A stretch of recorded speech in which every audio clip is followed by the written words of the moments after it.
Well, hello, this is Jim Morgan. I'm with Life's Co-Pilot. We are really excited to have the panel we have today. Right now, we're going to be discussing. Brandon, would you like to introduce our guest today? Would you like to do that? Yeah, we'll be talking about GoCovery with Dr. K, who's out of Oklahoma City. And then we got a patient ambassador, Kendall, who is from down in Dallas, Texas. So both have great stories to talk about, and look forward to hearing it. Excellent. Dr. K, did you want Kendall go first? Yes, please, if you don't mind, we'll get started with Kendall, because he has got an amazing story. I think when folks hear that story first, it gives you a feel for why and where these sort of drugs come into play. Rather than me simply giving a lecture and then listening to Kendall, I think the other way around, he does a great story, and I would definitely go first with Ken. Okay, great. Kendall, would you introduce yourself and tell us about you and your story? Okay, well, thank you very much. Well, I am Kendall, and I'd like to thank Supernus for sponsoring me to be here today to share my story of living with Parkinson's disease, off episodes, and dyskinesia, and my experience with taking GoCovery. Music was never my life's vocation, but it has always been my passion. My music room at home contains over a dozen instruments I've played through the years, and my children have another dozen they've played. I guess you could say music has been our family passion as well. We've performed together as a family band at church and gathered around the piano at home. Still do when the kids come home for the holidays. In-laws and grandkids joining in and adding to the musical memories. Good times we'll cherish forever. Sometimes when I'm working on a new song on my keyboard, guitar on the wall, other instruments on the shelves, it's like I'm surrounded by old, faithful friends, always there for me on my highest mountaintops and through the lowest valleys of my life journey. One of my darkest valleys came over 11 years ago when my music was silenced by something that I would later find out was Parkinson's disease. I developed a problem with my left hand, losing the use of it for periods that became increasingly longer and more frequent. It's not a good thing for a musician. My hand would freeze up. No longer could my fingers press strings and keys and play the violin and the piano as I had since childhood. Years of creating beautiful music with my instruments ended, and they lay silent, imprisoned in their cases.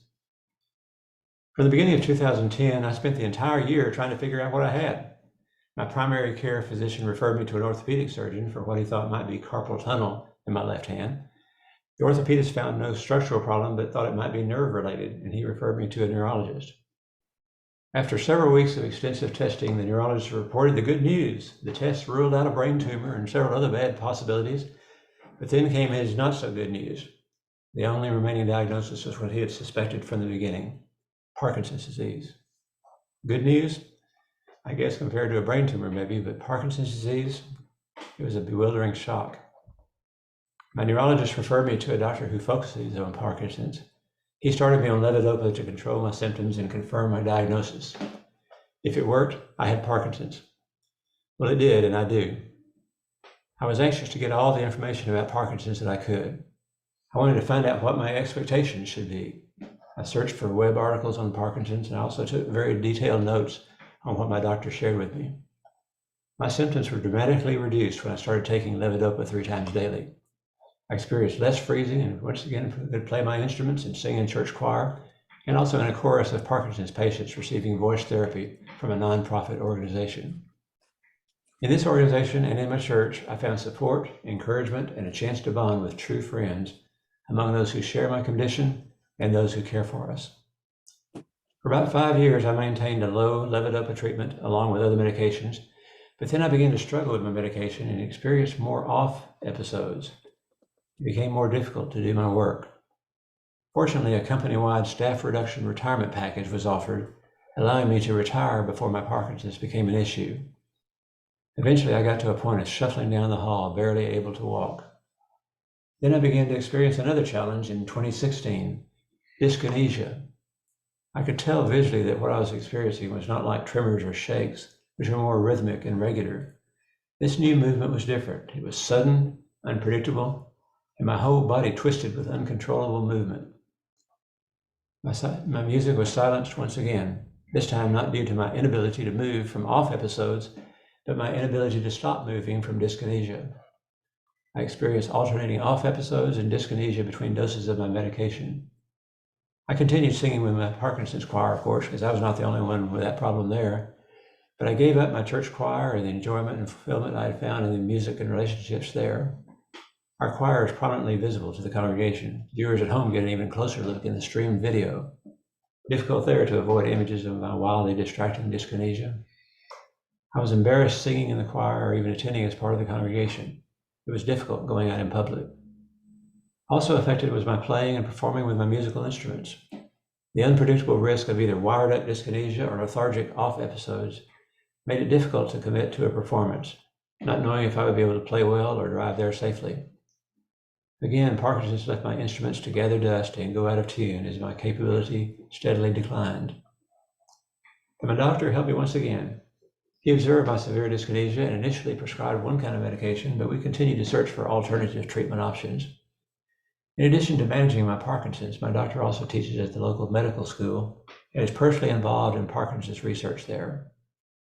In January 2018, as he observed my dyskinesia becoming more severe, he was also aware that a drug, GoCovery, had recently received FDA approval. My doctor told me he liked what he'd heard about GoCovery in terms of potential benefits with the reduction of dyskinesia and off episodes. We also discussed some of the possible side effects, which can include falling asleep during normal activity, suicidal thoughts, hallucinations, feeling dizzy, and unusual urges. Still, my doctor encouraged me to consider trying it. He provided the information I needed, and together we decided that GoCovery looked like the best treatment for me. Taking the recommended dose once daily at bedtime, my symptoms have been reduced. I have definitely seen a noticeable difference on GoCovery. My dyskinesia is less intense, and my movements feel more controlled. The rare times I have symptoms, there's much less of an impact on me. To me, it just feels like I've had too much coffee. The reduction in my off episodes has also been significant. I used to have to carry a portable cane everywhere in case of an episode, and now I don't need it. This has provided me a move toward freedom. Having more good on time has also allowed me to get back to some of the things I used to do. Of course, this is just my experience with GoCovery. Everyone is different, and you should talk to your doctor before trying it. I do have some side effects on GoCovery. I sometimes have a dry mouth and difficulty sleeping. But I spoke with my doctor about these symptoms, and we managed them together. Have you ever taken good things for granted and forgotten what it was like without them? I know I have. One time I neglected to order my GoCovery refill and went a few days without it. It reminded me of the value of GoCovery, and I don't take it for granted anymore. The increase in my good on time has increased my confidence to play my instruments and sing in the choir, with less fear of freezing up from an extreme off period episode on stage. If anyone is distracted when I sing now, it won't be from the body movements of dyskinesia, but by the beaming joy on my face as I lift my voice in songs of praise and thanksgiving. In speaking to others with Parkinson's and sharing my story, I feel like I'm making as great or even a greater impact with my Parkinson's than I ever could have without it. Hearing each other's struggles helps raise awareness. That gives encouragement to me, and I'd like to give that encouragement to others. Just as the joy of making and sharing music was restored to me, you may also be surprised to find your own life passion is still alive. It may not be exactly like before, but there can be beauty in filling in the gaps with different pieces. You can still enrich your life and the lives of others. Never lose hope. Even with Parkinson's, much like my musical instruments, we can be retuned and our lives be filled with the joy of music once again. Thank you.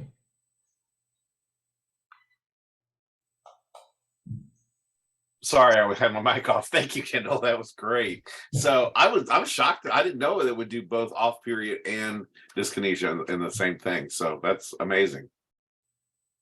So Dr. K, are you wanting to come on and tell us how that works? Don't know if he's there yet or not. So, well, anyway, so tell me, so how long have you been taking this? 3.5 years. Okay. Your conversation about how they found your Parkinson's is very familiar to me. My mom was undiagnosed or misdiagnosed or whatever for 4 years. And so she was literally frozen up, couldn't move. They kept saying it was arthritis or what have you, and were doing all kinds of other things for her of no value. And the weirdness, she had a heart attack, and while she was in the hospital, this one doctor goes, I think you have Parkinson's. Let me give you one of these, pills. And if it works, it works. And within 20 minutes, we're sitting there going, it was almost like, that movie Awakening. It's like, wait a minute, she can move, she can write again, she can do things she'd never been able to do, so that was the diagnosis was very helpful. It helps to know what you're trying to treat. Yeah, so that's been a while ago. She's out, challenges with both off periods and dyskinesia and stuff, but we're working on, So what's your advice to people that are trying to maybe they don't have Parkinson's, or maybe they don't know they have Parkinson's yet? How do you, because I think that from what I understand, it's probably one of the most misdiagnosed or undiagnosed treat things out there. Yeah. Of course, every case is different. They say if you've seen one case of Parkinson's, you've seen one case of Parkinson's. Right. So it's but I think generally, if they suspect it at all, they should go ahead and get the test. Of course, most of the tests are ruling out other possibilities, but go to a neurologist, or particularly to a movement specialist, movement disorder specialist, who can recognize that. I was really grateful to my general neurologist, who knew enough he felt it was Parkinson's, but he also knew enough not to try to treat it himself, but because he realized he's a generalist, not a specialist. Right. So as soon as you can, if you get to a movement disorder specialist, that's what I recommend. Yeah, they're not always easy to find. I know that in our Indianapolis market, there are two. Yeah, exactly. Yeah. So But then you get a support group. That's another thing. To support emotionally and mentally, and get exercise. All the things that we're all supposed to do, but it becomes more critical with Parkinson's, because the diet and the exercise and all that. The more you can keep that, you can keep going longer. Very good. So 11 years now. Huh? 11 years now that I've had it. Is that right? So, but you've been taking this GoCovery, is that the way you pronounce it? Yes. About 3 years. Yeah, a little bit over 3 years. Okay. Well, very good. So I don't know when Dr. K is wanting to come on, so I'm trying to figure out where to, if you're hearing me, Dr. K, just come on. You don't have to, wait till we call you on. So, that way we'll know when you're ready. So what, so you were talking about, you originally were freezing up, and then you went into the dyskinesia. Dyskinesia sometimes isn't, the way I understand it, doesn't it sometimes materialize because of the Parkinson's drugs as well? Yes. Yeah, that's the, if I understand correctly, that's one of the main causes of dyskinesia, is the levodopa-carbidopa level. If it gets too much, you get the dyskinesia, and if it's too little, then you get the off time. So it's that balancing act. Yeah. And that's what basically GoCovery does, is to allow you to kind of level out those dips, the highs and lows, so they're not so extreme. So how do you take it? Is it a once a day thing? Is it? Yes. Okay. Once a day, dosage at night, and it kind of builds up the effectiveness during the night, and then by morning, then it's your full strength, and it carries you on through the day. So this is okay. I think I was hearing about this before, that it basically will help. But I thought I heard it more from an off period standpoint. I didn't realize that it also was a dyskinesia med. Yeah. So it works in both. So does it keep you from having the off throughout the day, and then the idea that it runs out towards bedtime, or? Yes, it does. And it's, of course, it's not completely, it's not a cure. Right. Michael J. Fox is working on that for us, but until he does, it evens out a lot of the off times and the dyskinesia that we get when we're trying to balance that levodopa-carbidopa, which that's one thing I find some people think that this is a replacement for the levodopa, but it's not. It's an enhancement to that. And so I still take the levodopa. Some people take it with with tablets, with the extended release, with a pump. There's different ways of doing it. But any way that you get your levodopa recovery helps not to have the the Does ups and it downs quite so much. does it cause a process of changing your dosage and your timing and stuff on the levodopa, or is it are you trying to find the magical mixture, or is it just an augment that doesn't really impact the levodopa? It really does. It impacts it. That's what its main purpose is to allow you to have better results in that finding the magic number. Yeah, because we're always trying to find that balance. Yeah, so it's going to be one you and your doctor, your neurologist, are going to be playing with it to find the right formula. Right. Hey, my partner's getting noisy here. Hang on.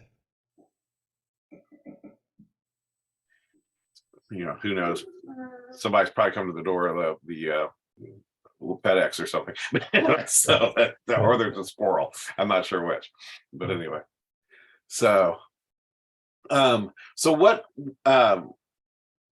with your experience with it, I mean, it's basically giving you your life back, the way I understand it. It's giving you the opportunity to go back and have the confidence to be in the choir, and I assume playing instruments is easier now because you have control of your hands and and your movement. So what would you be telling someone that is there anything that you found that makes it challenging that somebody needs to be aware of? It's like, okay, well, it can cause this other side effect or anything like that. Is there anything there that is a concern? Or well, as far as the side effects, those are documented by the possible causes. I like most side effects. When you see the drugs that are advertised that say it can do this and can do that, some of them are very unlikely side effects. Some of them are more common. But and I really can't speak to the specifics of what side effects, because again, everybody's different. Sure. But basically, the principle that I go by is what I think I may have read on a prescription bottle, is that all medications have side effects, but your physician has determined that whatever side effects this drug has, it's better than not taking it. Right. Yeah. It's gonna depend on the person, obviously, too. But right. So you win in that process. So right. I didn't know if you had any adjustment periods or anything like that you had to deal with. Yeah, not really. It's pretty smooth, really, as far as taking on the GoCovery. And of course, as I mentioned in my talk earlier, that if I ever forget, which I don't very often, maybe a couple of times in the 3 years that I have to delay a day or two, I could feel it start wearing off, and then when I take it back again, it goes back up too. So is it something that needs to be built up in your system, or the first time you took it, you felt a difference? Well, the first time I took it, they do start you on a lower dose and then get you up to kind of a maintenance, kind of like the airplanes get up to their cruising level. Right. And so once I was at that level, I didn't have any more problems. I took a video of myself, a selfie, before I took my first GoCovery dose. I thought it might be useful sometime. And Michael J. Fox looks calm compared to what I was doing at that time, and I couldn't control it. I mean, I wasn't making myself do motions, but within I think it was only a couple of weeks that it was totally gone. As far as not totally. I mean, I still had a little bit, but it was very effective right away. And not everybody's going to work that way. It may take longer for some people, and it may not work for some people. But one thing that's good about GoCovery and some of the others is it's reversible. If it doesn't work, you just stop taking it. Okay, so it does. Yeah. All right. Yeah. So you say some sleep issues, but you're being able to work that out as well, or? Yes. Yeah. Okay. And of course, part of it's just getting old. But it's hard to tell what's a side effect and what's an age effect. Yeah, aren't we all? Yeah. So, but I guess that's better than the alternative, right? So that's still right. It's a little win. Right. So, and Dr. K, I don't know if you're listening or where you are. So, all I can see is the Brandon up there. So, anyway, so, so hopefully he has his sound on. So there you go. Oh, there he is. Yeah. Thank you. How are you, sir? I will let you introduce yourself. I am calling you Dr. K because I was told to, but why don't you give us your name that I'm afraid to pronounce? Perfect. Well, my name's going to be the hardest things you guys are going to learn today. First name is Cherian, last name is Karunapuzha.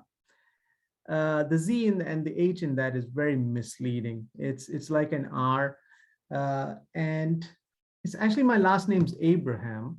Karunapuzha is like a clan name. Christians get clan names in India, just like the Scots, and that's what that big last name comes in from. It actually means what? River of compassion. And so I am a movement specialist. I'm a Parkinson's disease specialist, and I run a large movement disorder center here in Oklahoma City. And we have a multidisciplinary format to dealing with Parkinson's, which should be the case with a lot of the large centers where Parkinson's is dealt with, where we have physical therapists, speech therapists, we have a neurosurgeon, a psychologist, all in one group. We have social workers, all seeing patients together as one unit. And many times patients come in, they see multiple people. Us, speech therapists, physical therapists. This way, it's a more holistic approach to dealing with Parkinson's patients. And so what can we learn about dyskinesia today? We've heard the story from Kendall as to how many times, as you progress with your life with Parkinson's, you kind of get a feel for how to kind of work around those symptoms, the physical symptoms, the slowness, the stiffness, the tremors. But then a new thing starts to crop up, which is this novel dancing-like movements, which is dyskinesia. And so now again, just when you're getting used to controlling your symptoms and getting along with your life, a new thing pops up where again, sometimes it pulls you back in, going, wait, how am I supposed to deal with this? How are people going to react to seeing this? So these are the two major issues which we start to face with the physical symptoms of Parkinson's, which is the dips, which is what we call motor fluctuations or wearing off, and the highs, which is dyskinesia. And so some important terms just to kind of reorient ourselves to all these different things which we just mentioned. First off, the main medicine that we use for treating Parkinson's is levodopa or carbidopa-levodopa. A lot of people take this medicine in different iterations, Sinemet, Sinemet CR, Levo, Rytary. There's several versions of this, but they all do the same thing. It gives your brain dopamine. And dopamine is like gasoline for those nerves. All you're trying to do is fill your gas tank with gasoline from the outside, with dopamine from the outside. These nerves are clunky with Parkinson's. They don't make enough dopamine by themselves. And so when they don't have dopamine, the engine is switched off. And that's when you show all your signs of Parkinson's, your slowness, your stiffness, your tremor at rest, and the freezing and the stuck-like sensation that you get. When the engine is switched on, let's say you install or give dopamine from the outside, we give medicine from the outside and switch on the nerves, what happens? Like an engine, it switches on and all that tremor fades away. Your slowness and stiffness also starts to melt away. You move faster, you're not freezing, you're not stuck, you're not shuffling anymore. Your facial expressions return. Your movements look good. That's what we call on time, like your engine's on. So off, on. So it's good to recognize for yourself, how often in a day are you switching yourself off? How often or how long at a stretch each time when you take your levodopa are you staying switched on or good on time? And then finally, dyskinesia. Dyskinesia is when, think of it like, how we switched off the engine when there was no dopamine, the gas tank's empty. You fill it with medicine, it switches on. And then if you overfill the gas tank with dopamine, you over switch on the gas tank. You're excessively stimulating that circuit to where extra movements start to come about, way more than what is intended. And that there is dyskinesia. Too much of movements. That's the dancing, jerky, twisting movements which happen. Now remember, when we think of off, right? When your engine's off, you're slow, you're stiff. Some Parkinson's patients will have a tremor. And that tremor should be extremely distinguished from dyskinesia. Why? Because they're both opposite ends, right? When your engine's completely empty of gasoline or dopamine, that's when you shake and you have a tremor. When your engine's too full with dopamine or levodopa, that's when you get that dancing movements. And this can be easily confused because to the layman, the person's moving. There's a lot of movements. So if you call in to your neurologist nurse and say, hey, can you tell the doc that I'm having a lot of movements? I'm shaking a lot. Well, what do you mean by shaking? Are you having more tremor or are you having more dyskinesia? Because they're opposite ends, the treatment is different for both, right? If you're having too much of tremor and slowness, we want to give more dopamine. We want to fill the gas tank more. If you're having too much of dancing movements, dyskinesia, meaning your engine's too full with dopamine, we want to cut back your medicine. So based on how you respond to that question, we either downgrade your medicine or upgrade your medicine. So for yourself, something which is very crucial for you to understand is tremor is when you have a rhythmic oscillation. Your tremor is there and there's a twitch which goes dat, dat, dat, dat, dat. It's almost like you can create a beat to it.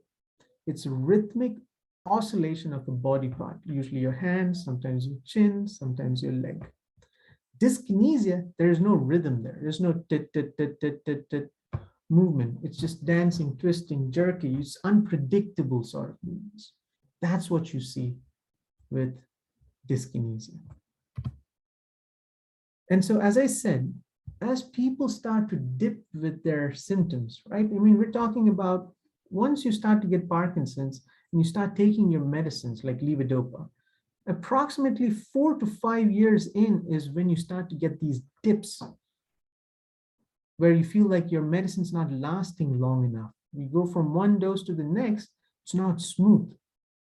You feel like your gas tank's going empty and you feel like the tremor or the stiffness or the slowness is returning before your next dose. That's what we call wearing off or motor fluctuations. This starts about 4 to 5 years into your disease. About 5th to 6th year, a little bit later, is when dyskinesia starts.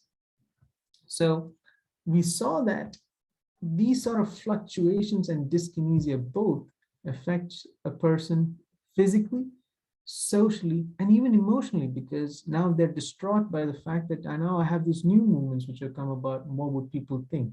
So they become socially withdrawn. And simply put, it can affect your day-to-day routines and activities. You heard Kendall speak about this, where walking, hobbies, handwriting, dressing, hygiene, simple stuff we're talking about. We're not talking about extremely, things which require a lot of finesse or skill. These are day-to-day things which we're talking about. They all get affected with dyskinesia. In the studies, we showed that 73% of Parkinson's patients who had dyskinesia, they said their walking and balance was most affected. So you have to think for yourself. If you're having disruptions in your gait currently, is that from dyskinesia, small jerky twisting movements in your leg that you may not be realizing is going on? The emotional impact, 72% of them said they were embarrassed, they were avoiding family gatherings, there's family tension, there are family members who don't know much about the disease who point out, why stop squirming?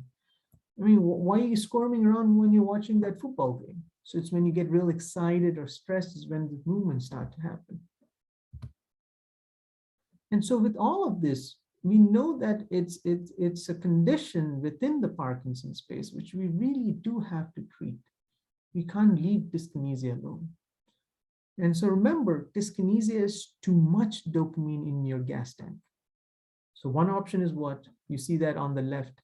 Reduce your levodopa, reduce the amount of fuel you fill in because you're adding less fuel to the fire. This is a sensible concept, but there's a downside to that. when you pull back your gasoline, which you put in daily into your system, the levodopa, you have the risk of pulling back too much and slowing down. Because if you don't fill your gas tank a whole lot, your tremor, your stiffness, your slowness comes back. The second option is what? You can add medicines along with your main fuel, your main levodopa, to suppress or shave out the dyskinesia. Think of them as fuel additives. You're adding a fuel additive to your main fuel, your levodopa, so that your main fuel burns cleaner and longer without overshooting the mark or without dipping off too quick. That's how you want to think of certain add-on medicines. And then finally, there are surgical options like deep brain stimulations or pumps, which we can install to kind of help if all these combination of medicines don't help with the patient. So this is a diagrammatic representation of what would happen if, let's say, you're in dyskinesia. You see that yellow zone, that's dyskinesia. The gray zone, that's off time. The in between is the green, the good on time. So we're trying to keep this person in the green. So let's say this person is taking whatever amount of levodopa and you pull it back to reduce dyskinesia. Many times you pull back too much and you go towards off time. All right, that's too little. Okay, now I'm going to pull it back up. Go this. So each time you increase the dose, okay, cut back your dose by half a tablet. Increase your dose by 1 tablet. You many times overshoot the mark or undershoot the mark. It's not easy to find that in-between spot. And so it gets harder and harder. That zone becomes narrower and narrower as the years go by. So the tweaking ability is reduced. Your neurologist will find it harder and harder just to simply adjust levodopa. That's where GoCovery comes in. It's the only approved medication to treat 2 conditions in Parkinson's together, which is dyskinesia and off time. Both the highs, dyskinesia, and the lows. So meaning it's a fuel additive which shaves off both ends. When you take your levodopa, it lets the levodopa work without overshooting the mark, dyskinesia, and without fizzling off too quick, off time, meaning you're not fizzling off quicker than you need to. It hits both ends. It's the only medication which does it. And you see how in this picture, when you add something like GoCovery, that in-between zone expands out. You have way more time that you spend in a day in that green good on time. And GoCovery is a bedtime medication. You take it at bedtime so that it gradually seeps into your system over the course of several hours. By around 4 or 5 in the morning, it's built up to a very high level, ready to kickstart for the day. As you wake up, it's already working in the background. By the time you take your first dose of levodopa, it's already there in the system to shave off any dyskinesia which may happen and any dips which may happen. And then it works for the course of the full 24 hours. So like this, every day, a bedtime dose is what we give. There's 2 strengths to it. There's 137 milligrams, which is the first week dose. Second week dose is 274, meaning you take 2 of those 137 milligrams. Most people in the trials needed 274 for that big success, which we're seeing right here, which is about 27 to 30% reduction in dyskinesia compared to placebo. And it also enhanced your overall good on time in a day by shaving off all that extra off time. So this is a sample diary of a patient in the trial. And what you're seeing right here, just to orient yourself, is you see how it says 2, 4, 6, 10, all the way up to 16. That's your awake hours. So starting from 0, you're starting every 2 hours, you're plotting your diary all the way up to 15, 16, which is usually how long people stay awake in a day. So you can see there are zones of gray, which is you being switched off. So when you first wake up, you're off, you're slow, you're stiff, you can't move as well till that pill kicks in, which is your first dose. And you can see how it becomes green, but the pill overshoots and becomes yellow in that 2 to 3 hour mark. You see how you're following that patient plot, you can see how you sort of yo-yo, vacillate up and down between greens and yellows and again gray. So this is how each time you take a dose, you kind of cycle through. So you see how your day is a mishmash of not just good swaths of green, which is what we want. There's disruptions of dyskinesia, that yellows. There's disruptions of gray, that off time. That 8-hour mark is roughly about mid-afternoon, which is usually when a lot of Parkinson's patients have a midday slump. And so that's important. All these disruptions happen. And so when you give drugs like Gocovri, you shave off a lot of that yellow, you shave off a lot of that gray, and you change it to more green. So you're going to get a day which looks like it's more green than yellow and gray with interspersed in between. So you're going to have bigger stretches of just green. That's what it does for your system. And if you look at on what's written on the right, you shaved off dyskinesia by 1.5 hours. You shaved off time by 1 hour. All of that translated to more on time, about 2.4 hours of more on time in a day. So think about it. It's not just a total amount of time that you got in your 15, 16 hours a day. Hey, I got 2.5 hours more in a day to do stuff. It's not just like that. It's also you're shaving off those disruptions in the day. So you have longer stretches in the day to do things. Meaning what? You could get up in the morning, finish your breakfast, head out to the Y, do your exercise routine, come back and you're still on. Or you could go attend morning mass on Sunday because you're always worried, I'm going to start to show dyskinesia by around 2 hours. You see, you're on, but it's an unwanted bad on. So that's what you're able to do things for longer stretches without worrying you're going to either dip or overshoot. What side effects could be there? And some of the common things which we see with most medicines within the dopamine space, but also with Gocovri is it can enhance sleep or falling asleep during activities of daily living. It can mess with your mood, and so you can get suicidal or make you depressed. It's possible. It can cause hallucinations or activate or enhance your hallucinations. If you have blood pressure swings with your Parkinson's, it dips up and down, it can enhance that too. If you have compulsive behavior with Parkinson's, like you do things excessively, compulsively, it can enhance those unusual urges. But these are the possible and rare important side effects that you should be worried about. The common side effects, you see that listed right there. Dryness of mouth, swelling of your feet or legs, constipation, and falls. It is processed through the kidney. So if you have kidney issues, pre-existing kidney issues, make sure you tell your doc about that. Or if you already have some of those rare things which we're talking about, like you're already really depressed, or you're having hallucinations, or you're sleeping a lot already through the day, tell your physician about these things ahead of time so that they can make accordingly certain adjustments.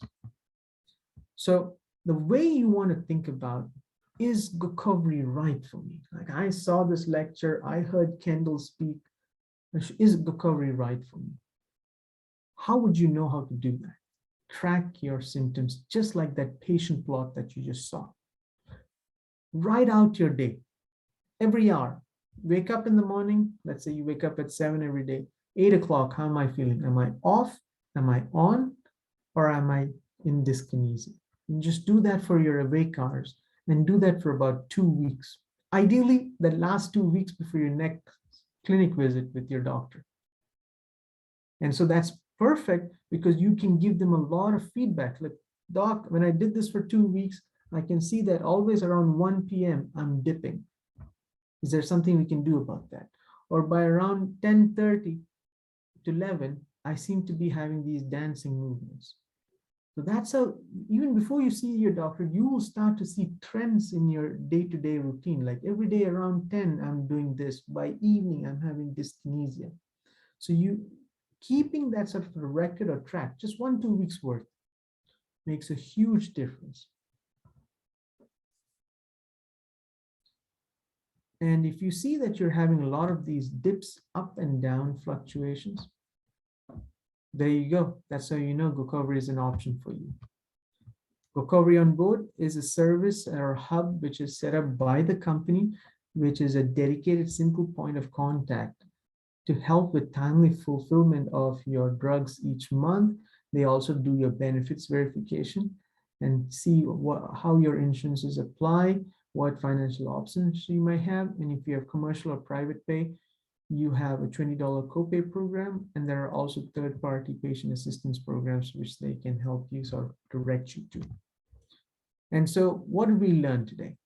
We know that GoCovery is the first and only FDA-approved medication which hits two entities in Parkinson's motor state, the dyskinesia and the off time. You're shaving off the excess as well as the dips.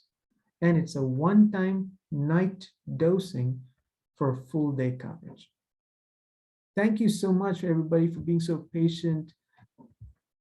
I'll take any and all questions, and I'm sure Kendall can take any and all questions he might get as well. Well, Doctor, I really appreciate this. This was very informative. I had no idea that it actually worked both for dyskinesia and for off periods. I always figured there was something different from one or the other, type of thing. So that's very interesting to hear that. I know that my mom has been fighting with Parkinson's for some time now. And she unfortunately went undiagnosed for like 4 or 5 years, and then they kept trying to treat her for arthritis, and then they gave her a carbidopa pill, and it's like 20 minutes later, it was like an awakening. Things worked. But our own experience here recently, this summer has been a very long summer because she was having what appeared to be like massive seizures. It was like, so I don't know if it was dyskinesia, but it was, and we went through 7 of the 9 neurologists at the hospital, so it's like trying to figure this out. It was, she was either in the hospital, in rehab from June through mid-October. Okay, so it was a long process trying to figure this out.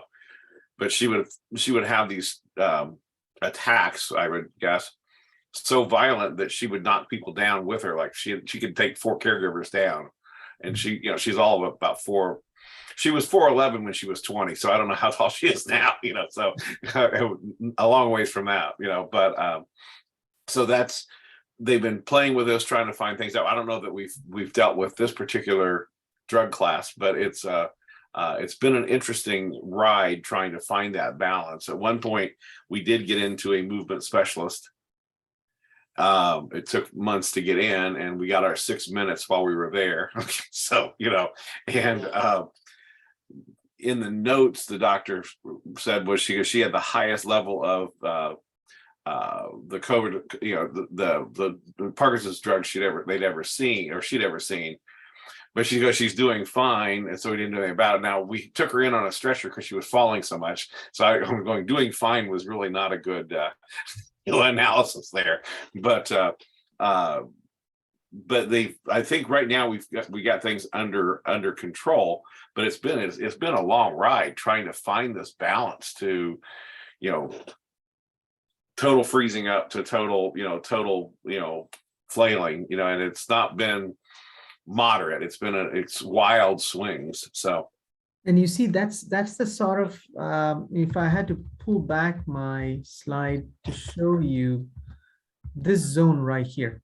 Okay, so when you first start with the disease, your ability to swing in both ends to too much movements or too little is actually low, because your nerves have ability to buffer the medicine appropriately.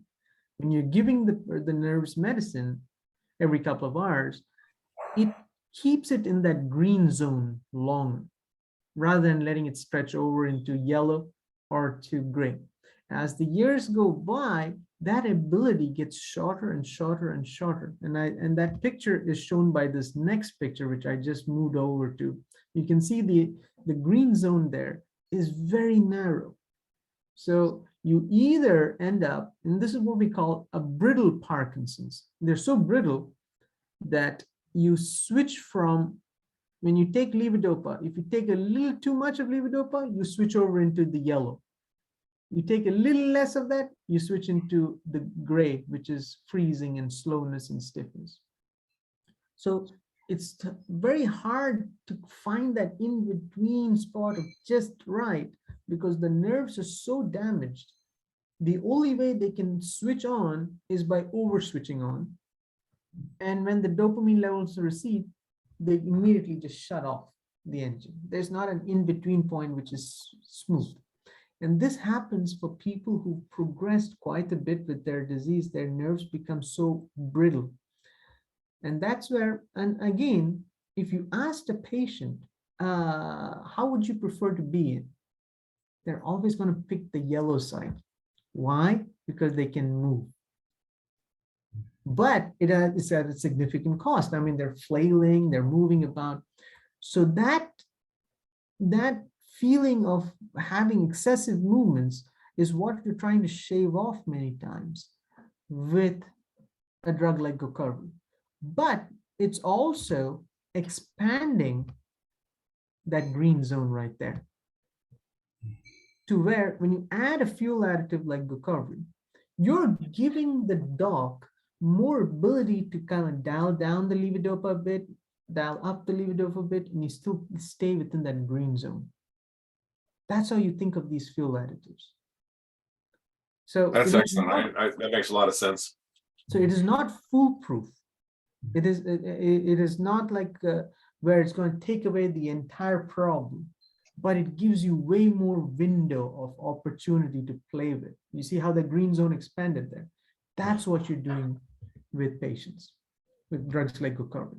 Now, always we have to think of side effects too. Like if you're very advanced in your disease, you are more prone to certain side effects because more circuits in your brain are hit. Your hallucination circuits are hit, your mood circuits are hit.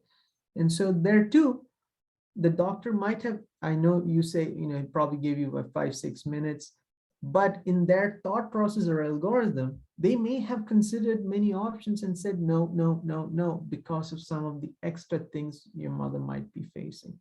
Probably did not convey that to you, but that process is also thought like, if I add this, I'm going to create 2 more problems trying to fix this problem. That's how the brain gets many times as you advance with Parkinson's, is that you're so sensitive to side effects that you almost inevitably create 2 other problems trying to fix 1 problem. So the philosophy of less is better becomes more and more as you advance with Parkinson's. Well, the interesting thing was with that, we have a nurse practitioner who was able to, when she read the notes, she just started working to get her decreased on the amount and came back, and so she had a really good year after that. So she was doing fine, and then we fell off the cliff again, and then it took a few months to find that magic sauce again, and now she's doing great again. But it's like, it's been an interesting dance, huh? It is a moving target, right? So yeah. Because it's not static, right? We assume whatever we do will stick. 6 months down the road, your nerves are even more clunky. Now it's going to do something else. Or another circuit in your brain is now starting to act up. So it's going to factor into your decision making. That's what I've observed. It is a moving target, definitely, because everything, when you're taking the levodopa, the meals, what you ate, how long it's been since you ate, a lot of things change it. So you're constantly having to search. But what GoCovery does is it makes it where it's not such a severe, process. It's more fine-tuning it as opposed to dramatic changes. Well, this is phenomenal information. I really appreciate this, gentlemen. What we try to do here at Life's Co-Pilot is to bring the experts out and tell people stories so they don't have, because what I have found as a family member of someone struggling with this, is just so hard to get information. It's so hard to get, good information. And what we're finding in many, medical facilities is how very little understanding of Parkinson's and what it does. And, and so, now we, on Life's Co-Pilot, we cover all kinds of stuff, Medicare to whatever you need to do. That's anything with a aging population. However, I've been thrilled to get this information on Parkinson's for our people that need that. So, and we'll promote this across a lot of platforms. I'll make sure that Kim Williams gets a copy of this video. She is with Indiana Parkinson's Association. She's the director for the foundation. So we'll have this in people's resources to be able to look at. So is there anything else you would like to say before we run out of time here? Kendall? Well, just say I really appreciate the opportunity to share, and that's a big part of Parkinson's is the Parkinson's family in a sense. We encourage each other, we share information, but we also share hope, and that's something that I appreciate all of y'all for doing. Thank you, Kendall. Doctor? Well, to me, I think educating yourself is one of the best weapons we have against this disease. The more you learn about this disease, it may not apply to you now, it may apply to you 6 years from now. And so being part of support groups, being proactive with educating yourself, learning about your medicines, what options you have, really makes it so much more worthwhile trying to deal with your own disease. And also as a patient, when you go into to a clinic, you're offering way more valuable information to a prescriber who can work with those nuances because you're so aware of those symptoms. So stay motivated, stay educated, and there's always hope with Parkinson's. Thank you so much. Thanks for sharing, both of you. And I'm looking forward to having this available for people to learn from. So thank you so much, gentlemen. Thank you. Take care, stay safe. Good eye. See ya. Thank you.